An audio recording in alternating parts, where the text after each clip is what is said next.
Hello there, how are you doing? 欢迎收听 Excuse 英国腔。Mind the gap, please. Mind the gap, please. Mind the gap, please. Mind the gap between the train and the platform. The next station is Excuse英国腔. Change here for more unique and diverse interviews. For commuters taking public transport to and from work, a multitude of sounds can be heard.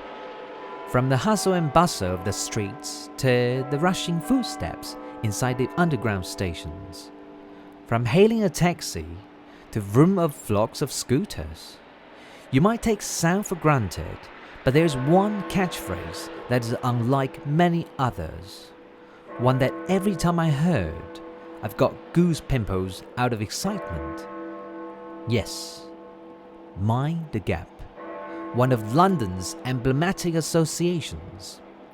Today, it is my absolute dream come true as a podcaster, and certainly my utmost privilege to invite Emma Clarke, one of the voices of the London Underground, to my show. Hello, Emma. How are you? Oh, I'm fine. Thank you so much for having me. I'm delighted to speak to you, and I'm very honoured to be on your podcast. Thank you for asking me. Oh, Emma, thank you so much too. You know what? This is my dream come true. Mine too. Well, thank you very much. You know, I've got a lot of questions today, if you don't mind. I've got go for it. so many questions that I want to ask. Right, so first, thank you very much indeed for accepting my invitation. You know what? I'm really curious about how you first felt seeing my email to you. I loved your email. I have to say, I get lots and lots of emails every week from different people asking me for advice and asking me to go on podcasts. And your email, I'm not exaggerating, stood out as one of the loveliest emails I've ever received. It was professional, it was polite, it was thorough, it was warm. It was just wonderful. And I just felt incredibly flattered that you wanted to speak to me. Just amazing. You know what? I, of course, want to speak to you because in the past, when I was still living in the UK, I took London Underground quite often. And every time I took it, I listened to that mind the gap sound. And every time I heard it, I just felt, wow, I'm in London. I am in the capital. Did it kind of remind you that where you were in a time and place in London, in the UK, did it kind of root you to that environment? Yeah, you know, that is just a very unique feeling, you know, that sensation, Yeah, because it's just so different from where I was raised, where I was born. Exactly. You know, Asia, you would hear similar catchphrase, but it's in Mandarin and not that iconic in comparison to Mind the Gap. You know, that magic, that sound, it's like telling you to really do it. Otherwise, you'll be in danger. Yes, yeah. So, you know, before diving deep into your claim to fame, would you like to introduce yourself to the listeners? Of course. Thank you. My name's Emma Clarke. I'm a professional voiceover from the UK, and I've worked in the audio industry for many years now. And my voice can be heard literally all over the world in commercials, in games, in on-hold telephone messages, in apps, and of course on public transport systems as well. How lovely, isn't it? Emma, you've been in this field for so many decades.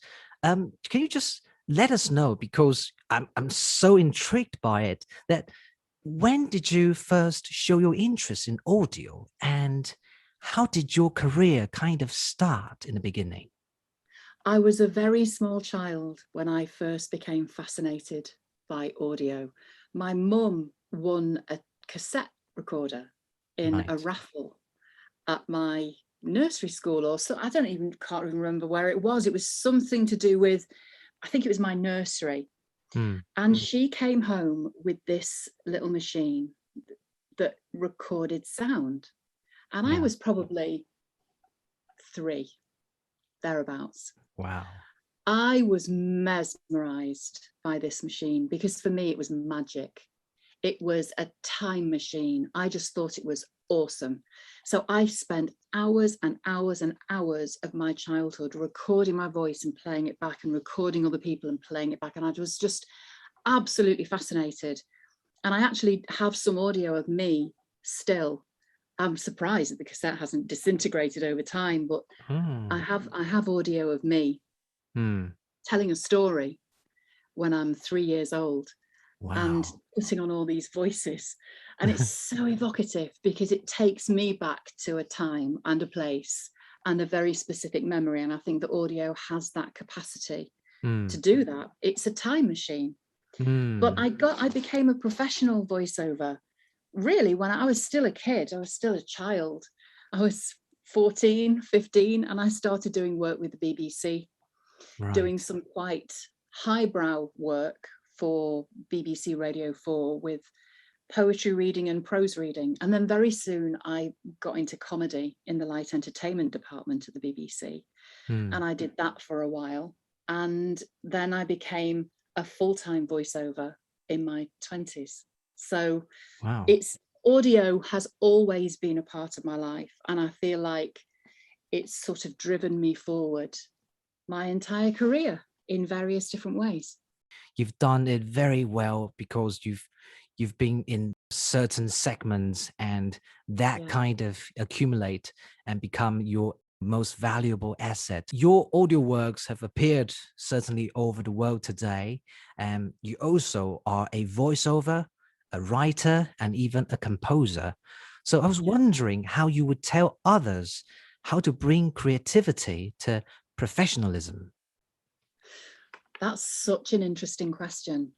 I think Mm. for me, the thing about creativity, gosh, there's many elements to it. You've got to be brave to be creative because it means that you're making something out of nothing. You know, it's coming from the core of you and you're daring to put it out into the world. Yeah. So I think you have to have courage and you have to trust that you're you're making something that is true to you, that is authentic to you. Mm. And I think that's the other thing, it has to be authentic.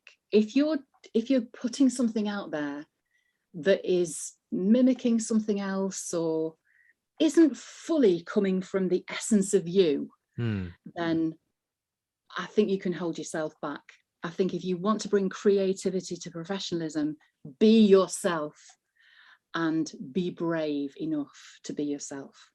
And Mm. along the journey, did you ever get pushback because people would Yeah. say, I need this requirement and there is no bargaining. You've got to abide by what I order. You can't Oh just yeah. let your creativity run, Yeah, freely. yeah, yeah. Yes, absolutely. That happens often.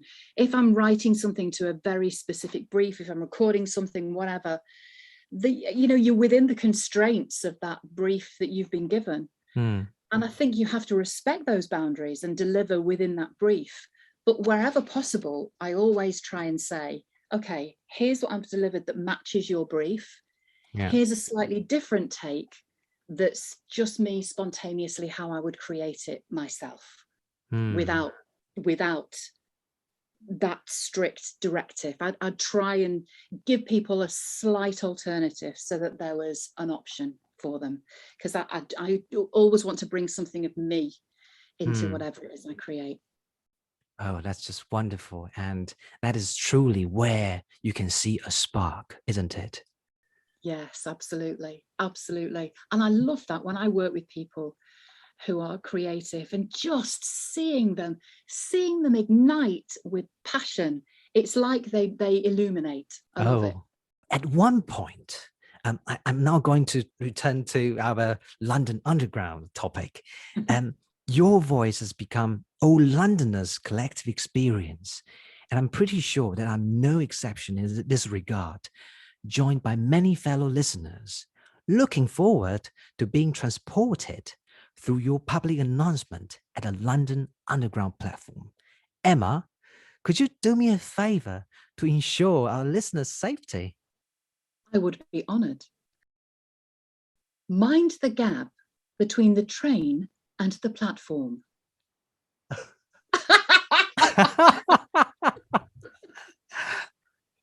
No word for this. Entirely touched. Emma, I have to say thank you so much for reading this. Absolute pleasure. Oh, did you read this over tens of thousands of times in your life? No, curiously, no. In the recording session for all the London Underground announcements, the actual recording session probably only lasted about 3 hours to record everything. Right. So I've probably only said that sentence maybe 3 times, 4 times. Oh. 3 or 4 attempts make it history. Wonderful. So we want to dig further into this because it's so mesmerizing. How about telling us your process of becoming one of the iconic voices of the London Underground? Sure. Well, I was invited to audition for this job. And I thought, there's no way. It's too much of a long shot. There's not a hope. There's not a hope. And they asked 3 men and 3 women to try out for this voice. And I thought, I'm never going to hear from them again. Well, 18 months passed and I didn't hear anything. So I just thought, oh, it's not me. It's gone to somebody else. And I felt a bit sad about it. But then out of the blue, I had a phone call from this guy at this production company saying, they've chosen you. And I was just, honestly, I could not believe it. And I was just so honored to do that job. Yeah. And so, we booked the session. I went to their recording studio. I recorded all the messages. And that was it. That was it. And then after a couple of months, suddenly there I was in the speakers on London Underground. And that was a very strange experience, let me tell you. What were you briefed before recording? Well, I said to the guys, I think it's really important that this voice is easy to understand whose first language isn't English. Right. And it needs to be clear. Above all, I wanted it to be reassuring. Somewhere in those announcements, I wanted to welcome people to London. I wanted to embrace them and nourish them somehow. Wow. I also needed to be quite authoritative without being scary. But for me, I just wanted to sound warm and that people were safe and they could trust London Underground to keep them safe and to take them to wherever they wanted to go. And I wanted to infuse my voice with just a little bit of magic to wish them well. You've done it. You've successfully done it. Well, at least to me. Very much. And it's worked. It worked. Oh dear. For those who had visited or lived in London, Emma's sound could be part of their memories of the capital. Your public announcement, Mind the Gap, has not only been played across many tube lines in London, but also been featured in London Fireworks 2018. Oh. Wonderful. That was awesome. Honestly, that was phenomenal. When they called me and said, we want to use your voice in the London Fireworks New Year celebrations, I just couldn't believe it. And I told my family, I told my children, and they said, nah, they're not.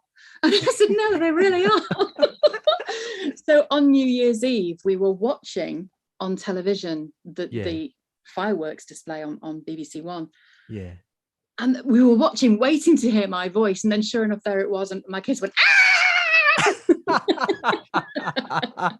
There was a moment of silence before you said that. There was. It was a beat and it mind the gap.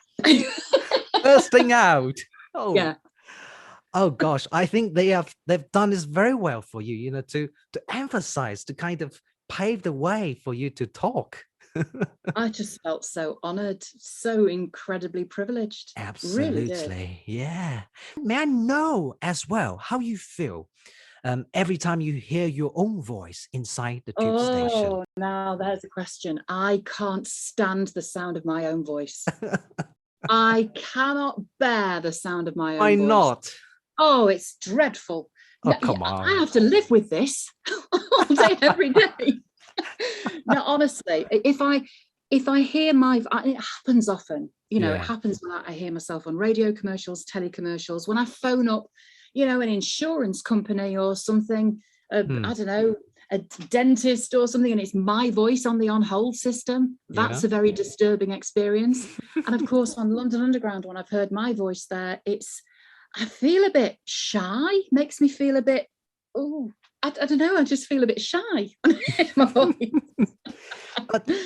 But interestingly, that voice is a bit different from your real voice. Yes, absolutely. I speak with a Northern English accent because I was born and brought up in the north of England.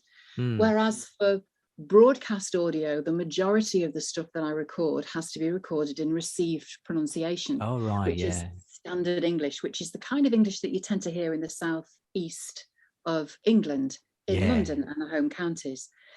And of course, I can do that accent perfectly well because it's how I have to earn my money a lot of the time. But actually, in my everyday speaking voice, this is my natural self. And loads of people said, well, why haven't you changed your accent? Why don't you speak in received pronunciation all the time?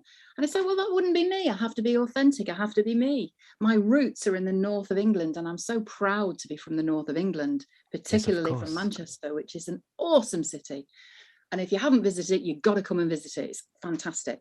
And I just wanted to be truly me, because I can't be anything else. I don't want to be a version of me. I always have to be me.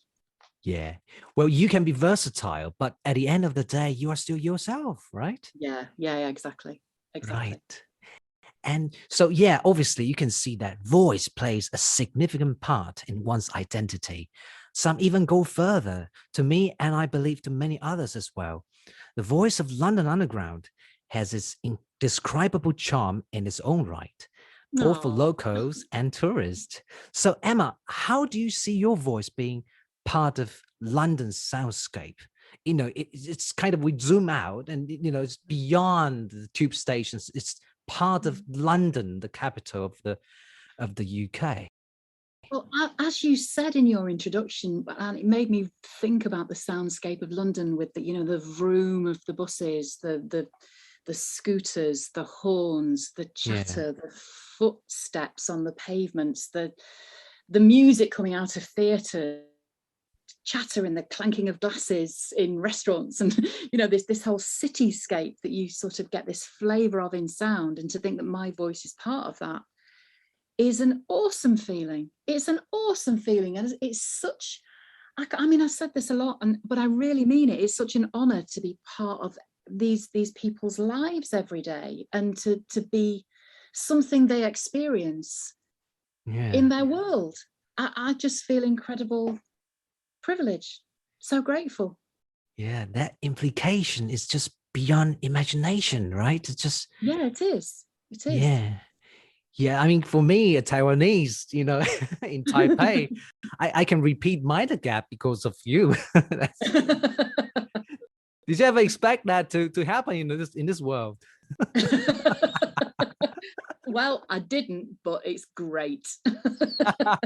Certainly. And so, let's get back to this philosophical question. How do you see the power of voice? I think it's very important, actually, because as you said, it's such a big part of identity, isn't it? Yeah. It's how we communicate. It was part of the way that we communicate with the world. I mean, obviously we communicate in non-verbal ways as well. True. But certainly, in these days of the pandemic, when we are reaching out to people across Zoom and all sorts of internet media, our voice is how people experience us. They're not getting all the body language and quite in the same way, all the facial expression that you can empower your words with. People are just hearing your voice a lot of the time, and I think it's so important because it's the impression you give to people. It's how you welcome them into your lives, how you open yourself up to the world. I think it's such an important, powerful thing, and I think you need to be very aware of how warm you can be with your voice and how you can open yourself up to different possibilities. Exactly. The audio can transcend a lot of things, especially when we are all isolated. Last but not least, I truly thank you for sharing so much with us. In my own wish, if you don't mind, could you please, you know what I'm about to say? I know what you're about to say. Yeah, improvise your two public announcements for me, if you don't mind. Now, I've got the notes that you sent me in front of me, and I'm going to have to ask you for a pronunciation guide, which is honestly, it's a big deal for voiceovers to get to know how to say things properly. Yeah. Because this was very important when I was recording the announcements for London Underground, because the pronunciation of Marylebone was really contentious. Some people wanted me to say Marleybone, some people wanted me to say Marylebone. And bizarrely, some people wanted me to say Marley-Labon, which was just outrageous. But in the end, we decided on Marylebone. So you're going to have to tell me how to say exactly this sentence. So I start off with, the next station is, and then what's the next? How do I say the next bit? Yeah, I'll be tutored by you. You tell me. So that's the name of my podcast channel. It's called Excuse 英国腔. 英国腔. Yeah, not bad. It means 英国腔. British accent. Yeah, 英国 is Britain. 英国. 英国腔. Again, let me just get those, because those are sounds that aren't heard in English. Right, yeah, so the tonation. I just need to nail them. Yeah, no, it's the shape of the mouth I have to make. So say it one more time for me. Right, so it's excuse 英国腔. Excuse 英国腔. That's perfect, Emma. That's exactly it. You've got a potential to learn Mandarin. Excuse 英国腔. Yes, exactly it. Amazing, fast learner. Welsh place names. Excuse and my Dutch is coming on a 英国腔. treat. The next station is Excuse 英国腔. Change here for more unique and diverse interviews. Bravo, Emma, bravo. There's going to be loads of people in Taiwan laughing at my pronunciation of that. Not at all. It's ace.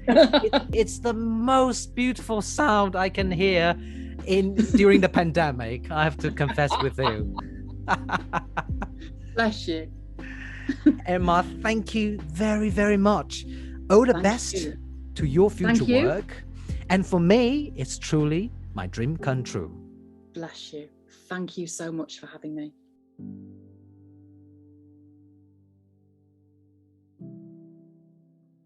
喜欢本集访谈的内容吗？如果你是用 Apple Podcasts 收听，欢迎你为 Excuse 英国腔评价与留言，你的鼓励是我最大的动力。也欢迎你加入 Excuse 英国腔在脸书的社团，你可以直接与其他对跨文化沟通或喜欢英国的听众互动，还有机会与受访者直接的交流哦。如果你想实际支持我继续制作更多来自全球多元的访谈，也欢迎到本期介绍下的连结，请我喝杯真奶吧。感谢收听与支持。如果你喜欢这一系列的双语访谈，并想增强英文能力，也欢迎到脸书或 IG 私讯我哦。Cheers, mate! Until next time, bye for now.